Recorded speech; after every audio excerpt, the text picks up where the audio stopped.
dream lang niya, very superficial. Yung mga dreams niya, yung konti lang.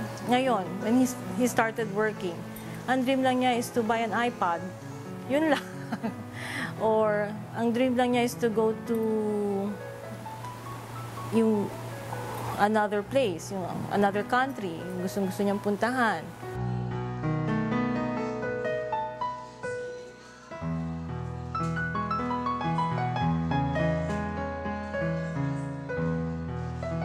He's happy.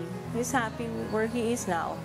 I asked him, are you having difficulty in your work? Sabi niya, I'm okay, nanay. I'm okay. Ganun siya. What do you want to do with your money? Kasi when he first received his payroll, so we got the money. And siguro 4 days pa lang siya doon or 5 days pa lang siya doon. And then 4 hours yung duty niya. So yung pay, yung nakuha niyang pay was less than 1,000. So my husband said, ito lang nakuha niya, pambili lang to ng pagkain niya at saka yung paggasolina. Tapos sabi niya, Paco, what?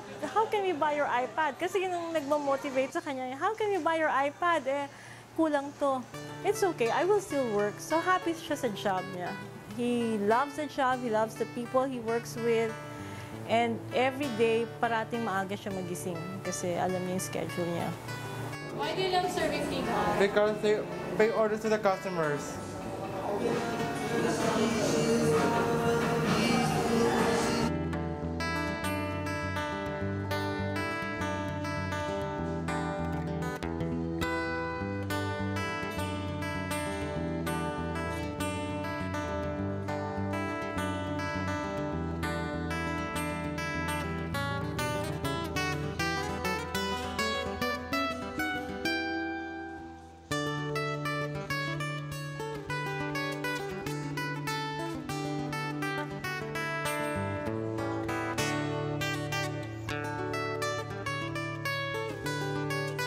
Sabi namin, ang aming objective lang is for him to be able to live by himself.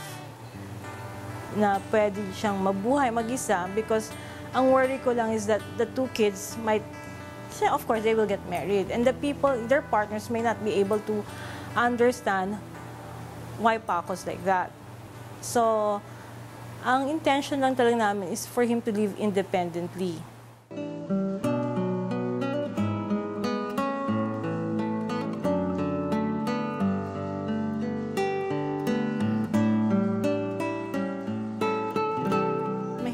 Kasi we don't know what's going to happen to him.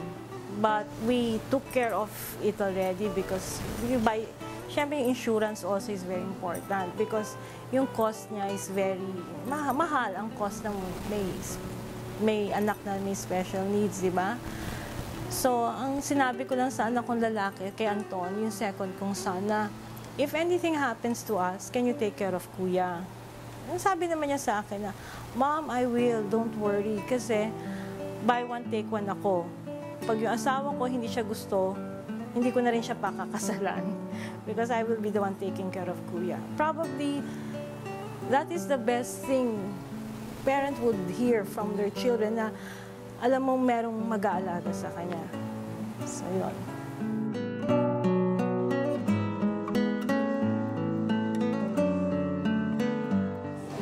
Ako si Eric Marsan, katrabaho ni Paco.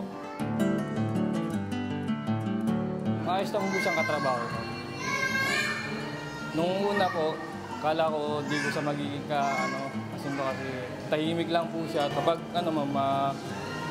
tinanong mo po siya, tapos okay lang po siya ng okay. Pero pag inuto siya mo po siya, kunyari, kuha ng tubig po, susunod naman po siya, tsaka madali siyang matuto.